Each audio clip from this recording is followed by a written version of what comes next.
दोस्तों कैसे आप सभी। आशा करता हूँ काफ़ी बढ़िया होंगे। स्वागत है आपका अपने चैनल न्यू यूनिक क्लासेज में। आज के वीडियो में हम लोग लूसेंट के चैप्टर को हम लोग ऑब्जेक्टिव को देखेंगे। जो आपके जो महत्वपूर्ण चैप्टर आपके ध्वनि जो है इसके चैप्टर का हम लोग मस्ट 100 क्वेश्चन को देखेंगे। जो आपके किसी भी मतलब हर एक कॉम्पिटिटिव एग्जाम की दृष्टि से बहुत ही इंपॉर्टेंट है।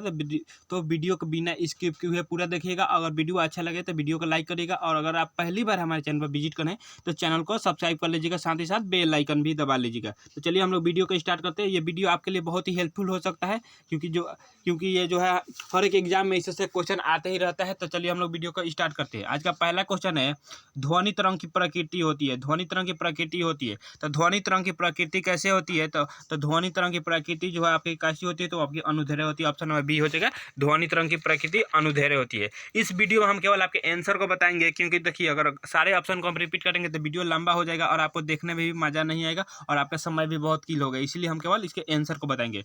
अगला क्वेश्चन देखते हैं। अगला क्वेश्चन आपका, निम्नलिखित में से कौन सा कथन ध्वनि तरंग के लिए सत्य है? कौन ऐसा कथन है जो आपके ध्वनि तरंग के लिए सत्य है? तो देखिए इसमें ऑप्शन नंबर सी देखिए, यहाँ पे क्या है कि 0 डिग्री सेल्सियस पर इसकी चाल 332 मीटर पर सेकेंड होती है। तो यही आपका सत्य है, क्योंकि ध्वनि की चाल जो आपका है 0 डिग्री सेल्सियस पर 332 मीटर पर सेकेंड है। इसके अलावा जो आपको दिया गया है इसको ध्रुवित किया जा सकता है। तो आपको पता ही होगा कि ध्वनि को ध्रुवित नहीं किया जा सकता है, तो ये गलत है।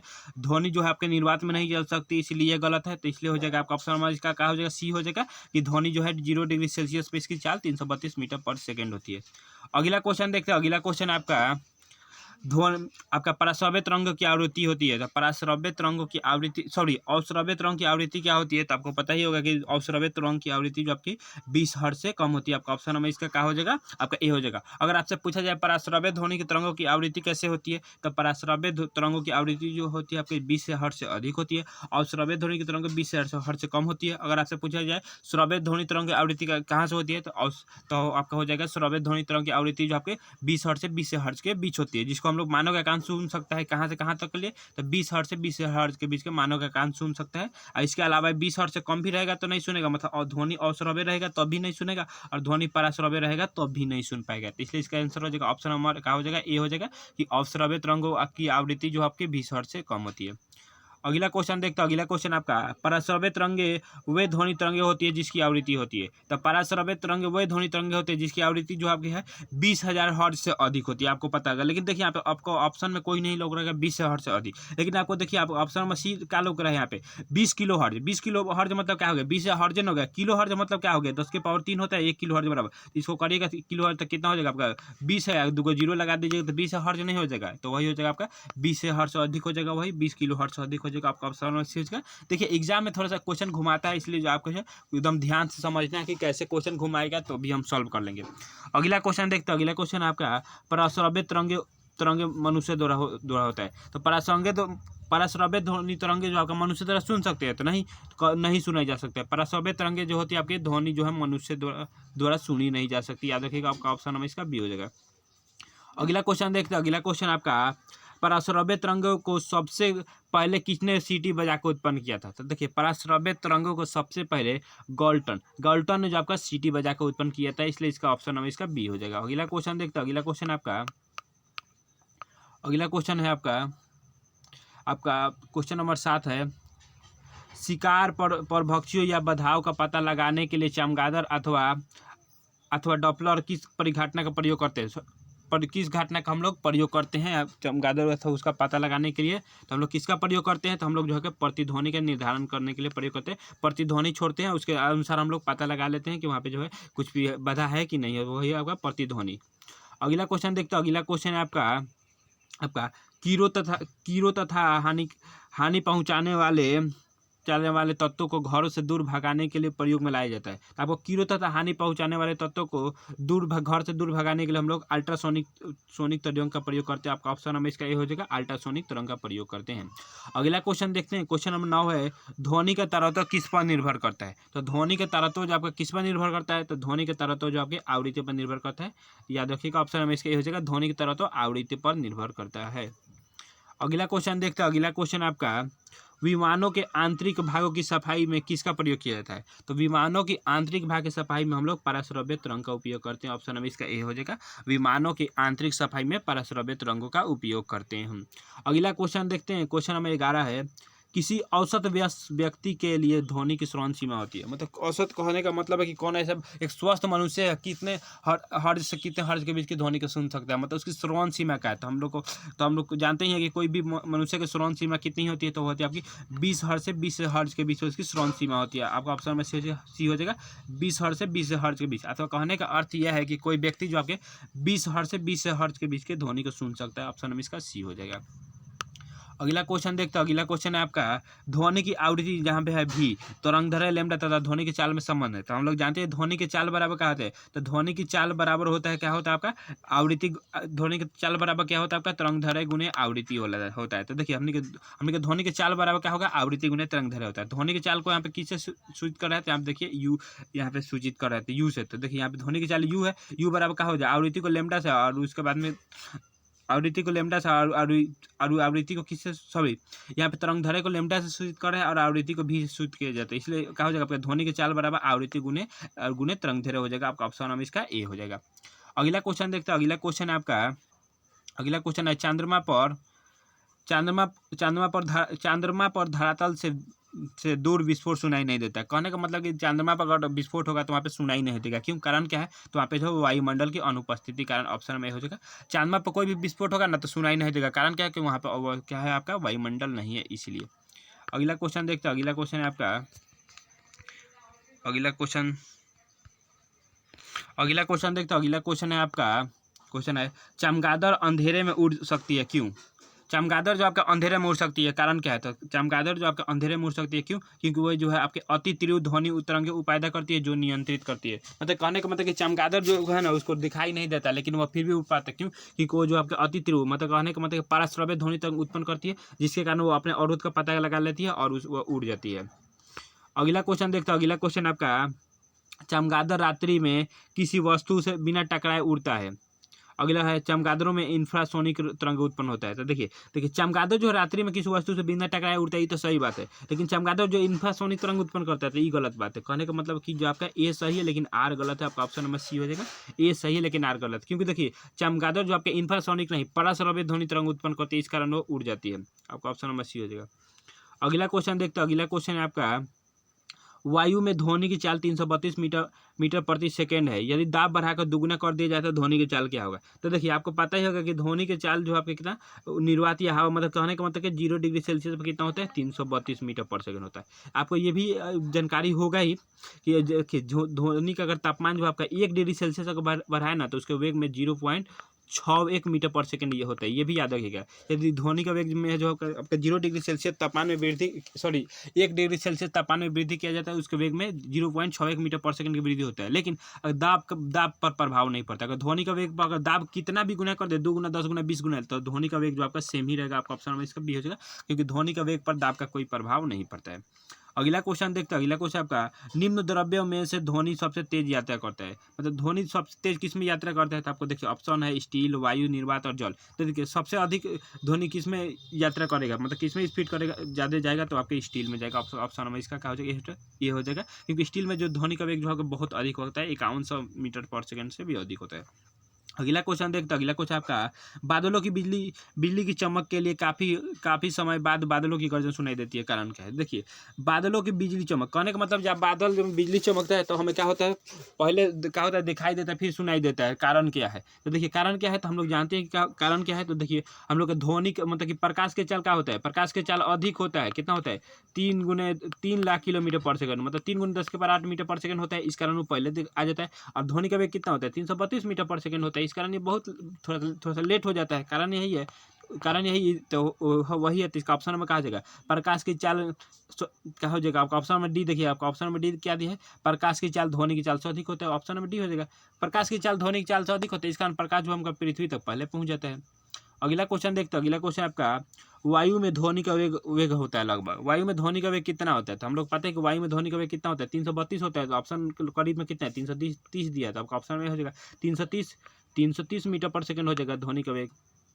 अगला क्वेश्चन देखते हैं। अगला क्वेश्चन आपका, किसी माध्यम में ध्वनि सबसे तेज चलती है। किस माध्यम में ध्वनि तेज चलती है? तो देखिए सबसे अधिक किस में माध्यम में ध्वनि सबसे तेज चलती है, तो हम लोग का ठोस में ध्वनि सबसे अधिक होती है। अगर इसको हम लोग सजाए ना अगर श्रेणी में, तो देखिए सबसे अधिक जो आपका ध्वनि जो आपका ठोस में चलती है, उसके बाद द्रव में चलती है, फिर उसके बाद में गैस में, फिर वायु में। और वायु निर्वात में, अगर निर्वात की बात करें तो निर्वात में ध्वनि का वेग कितना होता है? शून्य होता है, याद रखिएगा। सबसे अधिक ध्वनि तेज चलती है तो ठोस में, फिर द्रव में, फिर गैस में, फिर वायु में। अगला क्वेश्चन देखते हैं। अगला क्वेश्चन आपका, ध्वनि का वेग भिन्न भिन्न माध्यमों में होता है। तो ध्वनि का वेग भिन्न भिन्न माध्यमों में क्या होता है? तो ध्वनि का वेग भिन्न भिन्न माध्यम में भिन्न होता है, लेकिन हम लोग को ये नहीं जाना है। हम लोग को जानना है कि भिन्न भिन्न होता है और गैसों में सबसे अधिक होता है। गलत बात है। ध्वनि का वेग गैस में सबसे अधिक होता है? नहीं होता है। भिन्न भिन्न माध्यमों में भिन्न भिन्न होता है, ये तो ठीक है, लेकिन और ठोसों में सबसे अधिक होता है। ऑप्शन बी हो जाएगा। ध्वनि का वेग ठोसों में सबसे अधिक होता है। ऑप्शन में इसका बी हो जाएगा। अगला क्वेश्चन देखते हैं। अगला क्वेश्चन आपका, लगभग 20 डिग्री सेल्सियस के तापक्रम पर किस माध्यम में ध्वनि की गति अधिकतम होगी? किस माध्यम में ध्वनि का वेग अधिकतम होगी? तो देखिए ऑप्शन है, अब देखिए 20 डिग्री सेल्सियस तापमान, इसको इग्नोर कीजिए। देखिए यहाँ पे हवा है, ग्रेफाइट है, पानी है और लोहा है। तो हम लोग को पता है कि ध्वनि का वेग सबसे अधिक किसमें होता है? लोहा में होता है। तो बस तो क्या होगा? लोहे में होगा। आपका ऑप्शन में डी हो जाएगा, लोहे में होगा। अगला क्वेश्चन देखते हैं। अगला क्वेश्चन देखिए, आपके IAS 2003 के एग्जाम में पूछा गया क्वेश्चन है। इस वीडियो हम जो भी करा रहे हैं ना, किसी न किसी एग्जाम में पूछा ये क्वेश्चन है, और आने वाली एग्जाम के लिए सभी प्रतियोगी परीक्षाओं के लिए की दृष्टि से बहुत ही इंपॉर्टेंट है। तो ये आप वीडियो को पूरा देखिएगा और अपने दोस्तों के पास भी शेयर करिएगा। अगर आप पहली बार हमारे चैनल पर विजिट करें तो चैनल को सब्सक्राइब भी कर लीजिएगा, साथ ही साथ बेल आइकन भी दबा लीजिएगा। अगला क्वेश्चन देखा। अगला क्वेश्चन है, निम्न में से कौन सा एक कथन सही नहीं? कौन ऐसा कथन जो आपका जो है सही नहीं है? तो हम लोग चलिए हम लोग ऑप्शन पढ़ते हैं। तापमान के बढ़ने पर वायु का वेग भी बढ़ता है। अगला देखते हैं, वायु में ध्वनि का वेग दाब पर निर्भर नहीं करता है। तो ये भी सही बात है। आर्द्रता के बढ़ने पर वायु में ध्वनि का वेग कम हो जाता है। ये आपका गलत बात है, इसलिए हो जाएगा। कौन सही नहीं है? तो आपका ऑप्शन में सी हो जाएगा। आर्द्रता के बढ़ने पर ध्वनि में वेग क्या होता है? आपका घट जाता है। अगला देखते हैं। अगला क्वेश्चन आपका, निम्नलिखित में ध्वनि का वेग होता है किसमें? जो आपका ध्वनि का वेग होता है, कहने का मतलब ध्वनि का वेग होता है किसमें ध्वनि का वेग होता है? तो देखिए आपका जो है आपका ध्वनि का वेग जो आपके तापमान के घटने से घटता है। आपका ऑप्शन में सी हो जाएगा। हम लोग को पता है कि ध्वनि का वेग तापमान के बढ़ने पर बढ़ता है। 1 डिग्री सेल्सियस अगर ध्वनि का वेग बढ़ेगा तो 1 डिग्री सेल्सियस तापमान में वृद्धि होगा तो ध्वनि का वेग जो है 0.61 मीटर पर सेकंड बढ़ जाएगा। तो कहने का मतलब कि ध्वनि का वेग बढ़ रहा है, तापमान बढ़ रहा है तो ध्वनि का वेग बढ़ रहा है, तो वही हो जाएगा। अगर तापमान घटेगा तो ध्वनि का वेग क्या होगा? घटेगा, तो वही हो जाएगा। तापमान घटने पर ध्वनि का वेग घटता है। देखिए इसके अलावा जो आपका जो भी ऑप्शन दिया गया है उसमें थोड़ा त्रुटि है, चेंज करके दे दिए गए हैं कन्फ्यूजन पैदा करने के लिए, इसलिए हो जाएगा आपका ध्वनि का वेग घटने पर उसका होगा, पर तापमान घटने पर ध्वनि का वेग घटता है। अगला क्वेश्चन देखते हैं। अगला क्वेश्चन आपका, रेलगाड़ी के इंजन से निकली भाप पहले दिखाई पड़ती है और फिर सीटी सुनाई पड़ती है। ठीक है। अगला देखते हैं। अगला इसका कारण क्या है? प्रकाश तरंगों की चाल की तुलना में ध्वनि तरंगों की चाल बहुत कम होती है। इसका कारण क्या है? प्रकाश तरंगों की चाल की तुलना में ध्वनि की चाल बहुत कम होती है। सही बात है, ये भी सही बात है ना कि कहा होता है प्रकाश तरंगों की चाल की तुलना में ध्वनि की चाल जो आपकी क्या होती है? बहुत ही कम होती। क्या होता है? तो ए और आर दोनों सही है, साथ ही साथ आर जो है एक ही व्याख्या भी करता है। आपका ऑप्शन में सी हो जाएगा। मतलब ए जो है ये भी सही है, आर भी सही है, और जो आपका आर जो है ए के बारे में सही व्याख्या भी करता है कि हाँ भाई जो आर है वो सही बात कह रहा है। अगला क्वेश्चन देखा जाए। अगला क्वेश्चन है आपका पराश्रव्य विमानें उड़ती है, पैरासोनिक विमानें उड़ती है। कब उड़ती? पैरासोनिक विमानें उड़ती है। कब उड़ती है? तो आपके जो है ध्वनि की चाल से अधिक चाल से उड़ती है। आपके ऑप्शन में इसका डी हो जाएगा। पैरासोनिक ध्वनि विमानें जो आपके ध्वनि की चाल से अधिक चाल से उड़ती है। आपका ऑप्शन में क्या हो जाएगा? ए सी हो जाएगा। अगला क्वेश्चन देखते हैं। अगला क्वेश्चन आपका, वस्तु के वेग और उसी माध्यम एवं उन्हीं परिस्थितियों में ध्वनि के वेग का अनुपात को क्या कहते हैं? तो हम लोग क्या कहते हैं? उसको मैक संख्या कहते हैं। क्या कहते हैं हम लोग? क्या कहते हैं? वस्तु का वेग और उसी माध्यम में ध्वनि का वेग का अनुपात को हम लोग मैक संख्या कहते हैं। आपका ऑप्शन में इसका क्या हो जाएगा? डी हो जाएगा। अगला क्वेश्चन देखते हैं। अगला क्वेश्चन आपका, मैक संख्या का प्रयोग वेग के संबंध में किया जाता है। मैक संख्या का प्रयोग किसके संबंध में किया जाता है? तो मैक संख्या का प्रयोग हम लोग जो किसके, तो हम लोग जो है ध्वनि के संबंध में करते हैं। आपका ऑप्शन में हो जाएगा ध्वनि के संबंध में हम लोग मैक संख्या का प्रयोग करते हैं। अगला क्वेश्चन देखते हैं। क्वेश्चन नंबर 29 है, ध्वनि या ध्वनि प्रदूषण मापा जा सकता है। ध्वनि या ध्वनि प्रदूषण जो आपका किससे मापते हैं? तो हम लोग डेसिबल में मापते हैं। ऑप्शन में इसका क्या हो जाएगा? सी हो जाएगा। ऑप्शन नंबर सी हो जाएगा। ध्वनि या ध्वनि प्रदूषण हम लोग डेसिबल में मापते हैं। अगला क्वेश्चन देखते हैं। अगला क्वेश्चन आपका, साधारण बातचीत में ध्वनि की तीव्रता होती है। तो हम लोग साधारण बातचीत करते हैं उस समय ध्वनि की तीव्रता कितनी होती है? तो आपके 30 डेसिबल से 60 डेसिबल के बीच होती है। आपका ऑप्शन में इसका बी हो जाएगा। अगला क्वेश्चन देखते हैं। अगला क्वेश्चन आपका, ध्वनि का वह विशेषता जो एक मादा ध्वनि को नर ध्वनि में से भिन्न होती है। किसके कारण होता है, मतलब कहने का मतलब कि वह ध्वनि के कौन सा गुण है जिसके कारण हम लोग मादा ध्वनि और नर ध्वनि में क्या होता है, हम लोग को अंतर को स्पष्ट कर पाते हैं, वो किसके कारण होता है, तो हम लोग होता है तारत्व के कारण। आपका ऑप्शन में हो जाएगा तारत्व के कारण। अगला क्वेश्चन देखते हैं। अगला क्वेश्चन आपका ध्वनि के किस लक्षण के कारण कोई ध्वनि मोटी या धीमी से सुनाई देती होती है आपके तारत्व के कारण। आपका ऑप्शन में क्या हो जाएगा, बी हो जाएगा तारत्व कारण। और आपसे ये भी पूछा जा सकता है कि तारत्व निर्भर करता है, तो तारत्व जो हम लोग किस पर निर्भर करता है, तो हम लोग को आवृत्ति पर निर्भर करता है तारत्व, ये भी याद रखना है। अगला क्वेश्चन देखते हैं। अगला क्वेश्चन आपका पुरुषों की अपेक्षा महिलाओं की आवाज़ अधिक तीक्ष्ण होती है, क्यों? मतलब कहने का मतलब कि पुरुषों की आवाज़ की तुलना में महिला की आवाज़ अधिक सुरीली होती है, उसका कारण क्या है, तो आपके है आपके तारत्व अधिक होते हैं, क्योंकि महिलाओं की तारत्व अधिक होते हैं, इस कारण जो है कि अधिक सुरीली दिखाई सुनाई पड़ती है। अगला क्वेश्चन देखते हैं। अगला क्वेश्चन आपका एक युवक पुरुषों की आवाज़ की तुलना में छोटे छोटे बच्चों की आवाज़ अधिक प्रिय लगती है, क्यों? कारण क्या है, देखिए छोटा बच्चा का क्या होता है, तारत्व अधिक होता है, इसलिए उसका क्या होता है और उसका आवाज़ अच्छा लगता है। तो वही वाला है, बच्चे की आवाज़ के तारत्व पुरुषों की आवाज़ की तारत्व की तुलना में कम होता है, गलत बात है। बच्चे की आवाज़ के तारत्व पुरुषों की आवाज़ की तुलना में अधिक होता है, इसलिए बच्चे की आवाज़ के तारत्व अधिक होता है, इस कारण जो है उसका आवाज़ जो है सुरीला प्रतीत होता है। आपका ऑप्शन में नंबर बी हो जाएगा। अगला क्वेश्चन देखते हैं। अगला क्वेश्चन आपका स्त्रियों की आवाज़ पुरुषों की आवाज़ की तुलना में पतली होती है, क्योंकि स्त्रियों की आवाज़ क्या होता है, क्योंकि स्त्रियों की आवाज़ क्या होती है, उसकी आवृत्ति अधिक होती है। ऑप्शन में इसका क्या हो जाएगा, ए हो जाएगा, स्त्री की आवाज़ की आवृत्ति अधिक होती है।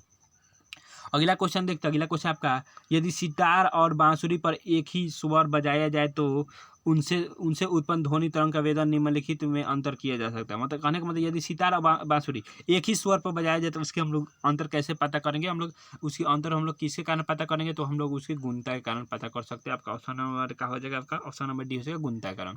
अगला क्वेश्चन देखिए जो आपके एनडीए के एग्जाम में 2012 में पूछा गया क्वेश्चन है, निम्नलिखित में से कौन सा एक ध्वनि तरंगों को उत्पादित नहीं कर सकता। कौन है जो आपके ध्वनि, कहने का मतलब कि किसका संभव नहीं है ध्वनि में, तो ध्वनि का जो आपका ध्रुवन संभव नहीं है। आपका ऑप्शन में कहा जाएगा ए हो गया। देखिए हम लोग प्रकाश को ध्रुवन कर सकते हैं, लेकिन ध्वनि का ध्रुवन नहीं कर सकते, याद रखिएगा, ये भी आपका डायरेक्ट क्वेश्चन पूछा जा सकता है। तो वही आपका ध्वनि में किसको हम लोग तरंगों को नहीं उत्पादित नहीं कर सकते, तो हम लोग ध्रुवन को उत्पादित नहीं कर सकते हैं।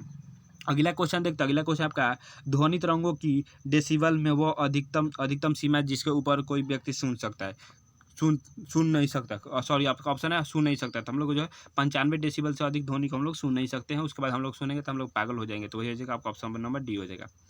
अगला क्वेश्चन देखते हैं। अगला क्वेश्चन आपका निम्नलिखित में से किसके द्वारा सबसे अधिक ध्वनि प्रदूषण होता है। ध्वनि प्रदूषण कब सबसे अधिक होता है, आपका ऑप्शन है मोटर गाड़ी, रेलवे इंजन, भाप, म्यूजिक। तो देखिए हम लोग का सबसे अधिक प्रदूषण कब होता है, तब जब हवाई जहाज जब उड़ता है ना, तो सबसे अधिक प्रदूषण होता है। आपका ऑप्शन डी हो जाएगा, बहुत अधिक प्रदूषण वगैरह उत्पन्न होता है जब हवाई जहाज ऊपर की ओर उड़ान भरता है।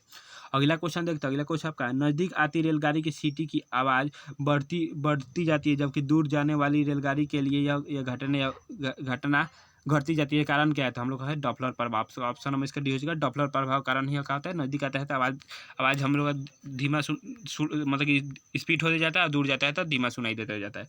अगला क्वेश्चन देखते हैं। अगला क्वेश्चन आपका एक अंतरिक्ष यात्री अपने सहपाठी को चंद्रमा की सतह पर सुन नहीं सकता, इसका कारण क्या है। देखिए अंतरिक्ष यात्री जब आपके चंद्रमा की सतह पर जाएगा तो वो अपनी आवाज़ को सहपाठी मतलब अपने दोस्त की आवाज़ को सुन नहीं पाएगा, उसका कारण क्या है, तो आपके जो है आपके वहाँ पे देखिए उसका कारण क्या है, तो आपकी ध्वनि प्रचारित करने का माध्यम नहीं है। कहने का मतलब कि क्या होता है, चंद्रमा पर कोई वायुमंडल नहीं है, और वायुमंडल नहीं है मतलब वहाँ पे निर्वात है, मतलब ध्वनि का संचारण नहीं है, तो वही बात है कि वहाँ पे ध्वनि का प्रचारित करने का कोई माध्यम नहीं है। ऑप्शन नंबर क्या हो जाएगा, सी हो जाएगा।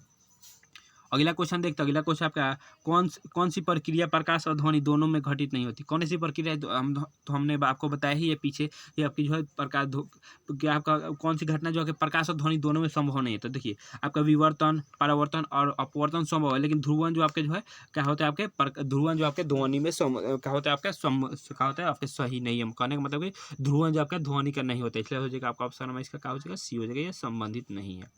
अगला क्वेश्चन देखते हैं। अगला क्वेश्चन आपका चिल्लाते समय व्यक्ति अपने हथेली को मुंह के समीप रखता है, क्यों? चिल्लाते समय व्यक्ति अपने हथेली को मुंह के समीप रखता है, इसका कारण क्या है, तो उस समय में ध्वनि ऊर्जा सिर्फ एक ही दिशा में इंगित हो, इसलिए रखता है। आपका ऑप्शन में इसका हो जाए ए हो जाएगा। चिल्लाते हम लोग तो क्या करते हैं, मान लीजिए चिल्ला रहे तो क्या करते हैं, अपने हाथ को रख लेते हैं कि ध्वनि जो है दूर तक जाए। अगला क्वेश्चन देखते हैं। अगला क्वेश्चन आपका डेसिबल का प्रयोग निम्नलिखित में से किसके मापन के लिए किया जाता है। डेसिबल का प्रयोग जो आपके किसके मापन के लिए किया जाता है, तो हम लोग जानते हैं डेसिबल का प्रयोग हम लोग ध्वनि की तीव्रता को मापने के लिए करते हैं। ऑप्शन नंबर सी हो जाएगा, ध्वनि की तीव्रता को मापने के लिए डेसिबल का प्रयोग करते हैं। अगला क्वेश्चन देखते, अगला क्वेश्चन आपका प्रतिध्वनि का कारण क्या है। तो प्रतिध्वनि का कारण क्या है, तो प्रतिध्वनि का कारण जो होता है हम लोग का कितना होता है, तो ध्वनि का परावर्तन। जब हमने देखिए मान लीजिए यहाँ से हम कौन ध्वनि छोड़े, यहाँ पे ध्वनि निकल रहा है, तो देखिए यहाँ से कौन अवरोध है, मान लीजिए यहाँ पे दीवार है, क्या करेंगे, ध्वनि जाएगा, टकराएगा, फिर सुनाई देता है ना, तो वही होता है ध्वनि का परावर्तन। तो ध्वनि का परावर्तन उसी को हम लोग क्या करते हैं, हम लोग ध्वनि का परावर्तन होता है प्रतिध्वनि। प्रतिध्वनि कारण क्या होता है, ध्वनि का परावर्तन, जिसको हम लोग इको बोलते हैं अंग्रेजी में। अगला क्वेश्चन है स्पष्ट प्रतिध्वनि सुनने के लिए परावर्तक तल और ध्वनि स्रोत के बीच की न्यूनतम दूरी कितनी होनी चाहिए। तो हम लोग स्पष्ट प्रतिध्वनि सुनने के लिए, मतलब जब ध्वनि टकरा के वापस आ रहा है वो हमें सुनाई देगा। अब जो हम लोग का दूरी कितना, और उससे जब हम लोग का 17 मीटर दूर होगा, 17 मीटर या हम लोग का 56 फुट, याद रखिएगा 56 फुट। अगला क्वेश्चन देखते हैं, अगला क्वेश्चन आपका रडार की कार्य प्रणाली प्रणाली जो निम्न सिद्धांतों पर आधारित है। तो रडार की कार्य प्रणाली जो हम लोग को रेडियो तरंगों के परावर्तन पर आधारित है। आपका ऑप्शन में इसका बी हो जाएगा, रेडियो तरंगों के परावर्तन। देखिए यहाँ पर रेडियो तरंग दिया है, लेकिन यहाँ पर अपवर्तन दिया है, फिर यहाँ परावर्तन दिया है, तो आपको ऑप्शन ध्यान से देखना है। तो रेडियो तरंग के रडार जो आपके रेडियो तरंगों के परावर्तन पर आधारित, ऑप्शन में इसका क्या हो जाएगा, बी हो जाएगा। अगला क्वेश्चन देखते हैं, अगला क्वेश्चन आपका किसी प्रतिध्वनि को सुनने के लिए मूल आवाज और प्रतिध्वनि के बीच कालांतर कितना होना चाहिए। तो हम लोग 1/10 सेकंड से अधिक होना चाहिए। आपका ऑप्शन में सी हो जाएगा, 1/10 सेकंड से अधिक होना चाहिए। अगला क्वेश्चन देखते हैं, अगला क्वेश्चन आपका अच्छे ऑडिटोरियम की दीवारें, मतलब कहने का मतलब जो अच्छा खासा ऑडिटोरियम होता है ना, उसकी दीवारें, छत और फर्श किसी रेशेदार पदार्थ, कालीन, ग्लास फाइबर आदि के से ढके होते हैं। इसका कारण क्या होता है, उसका कारण क्या होता है, तो ध्वनि का अवशोषण करके प्रतिध्वनि को रोकने के लिए। कहने का मतलब अच्छा ऑडिटोरियम होगा ना, तो देखिए उसमें फर्श पर क्या होता है, रेशम के चीज़ बिछा होता है, दीवार पर भी लगाया जाता है। कारण क्या है, तो उसमें जो आपका ध्वनि का परावर्तन ना हो, इसलिए मतलब कि अवशोषण उसका ध्वनि को हो जाए, इसलिए।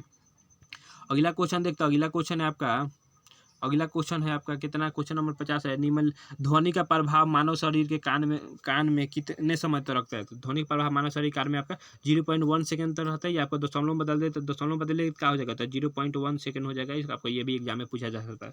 तो कैसा लगा वीडियो में कमेंट में जरूर बताएं। साथ ही साथ अगर आप पहली बार हमारे चैनल पर विजिट किए हैं तो चैनल को सब्सक्राइब कर लीजिए, साथ ही साथ बेल आइकन भी दबा लीजिए। आज की वीडियो में बस इतना ही।